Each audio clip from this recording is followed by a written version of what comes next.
Hi,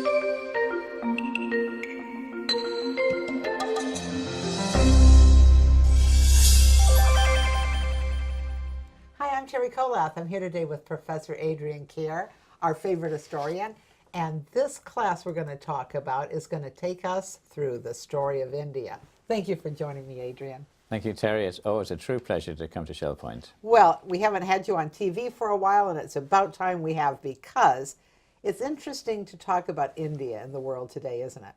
India is been grown in interest in the last 5 years as we have focused our attention further east and realized that 2/3 of humanity lives east of New Jersey, and we've given up on the Middle East almost. We look to India and China as the future drivers of the planet, along with the United States, of course.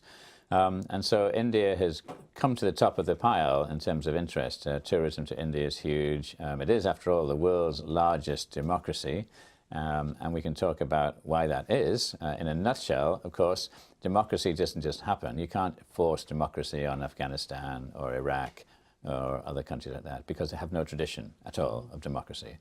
The United States has 200 years tradition of democracy, maybe more.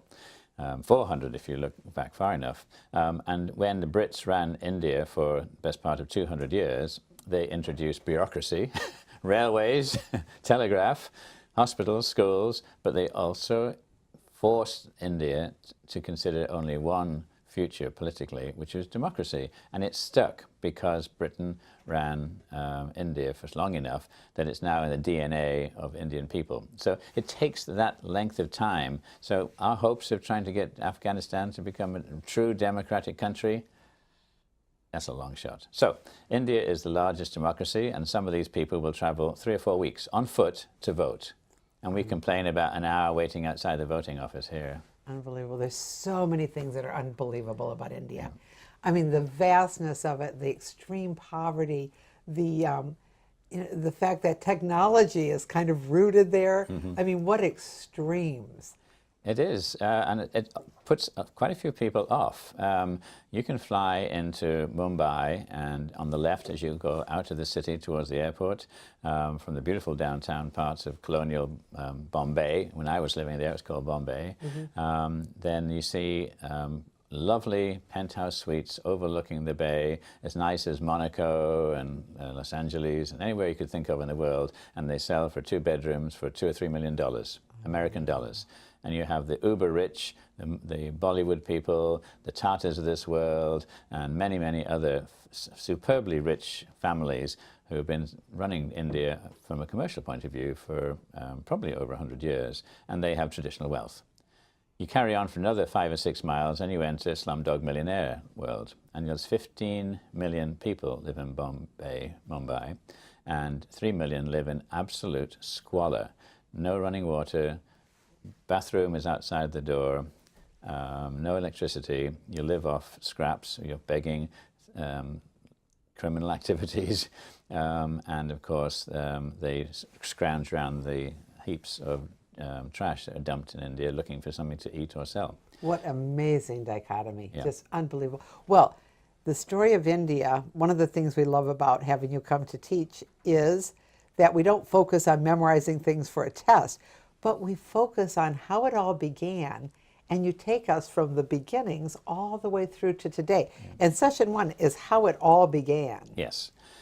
India is one of the earliest civilizations, but we've forgotten about that.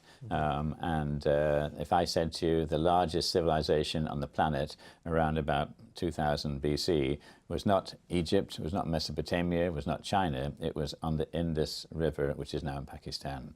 And people look at you and say, really? The population of the Indus Valley civilization around the time of the pyramids was twice that of Egypt. Unbelievable. The reason why it's almost unheard of is because it was totally destroyed when the range changed and they moved east towards the Ganges Plain, where people moved to, and so the Indus Valley civilization collapsed around about 1400 BC.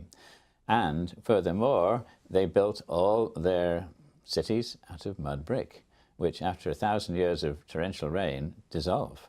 And so if you go to these great cities of Mohenjo-Daro and Harappa, which were greater than any city in Egypt, instead of seeing pyramids, or Valley of the Kings or temples of Luxor, you see a few bricks in the sand. Unbelievable. And then you're going to take us in session 1 all the way up to Buddha and his time. Yes, the Aryans who moved in from the Indo-Europeans, which we are part of, believe it or not, we actually have a lot of commonality with northern India because we have the similar language, fundamental language, script is different, but the language is similar. So we are Indo-Europeans. And so are they. So are the Iranians, by the way, which a lot of people look at you strangely when you say that.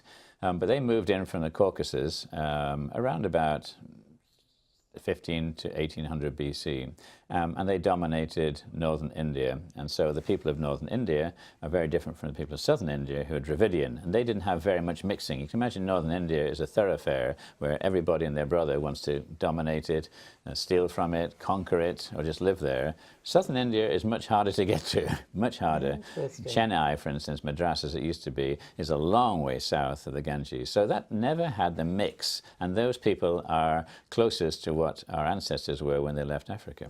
This is fascinating. Yeah. I hope you'll take the time in your schedule to spend time with Professor Adrian Kerr as he shares the story of India week after week until he's gotten us right up until today.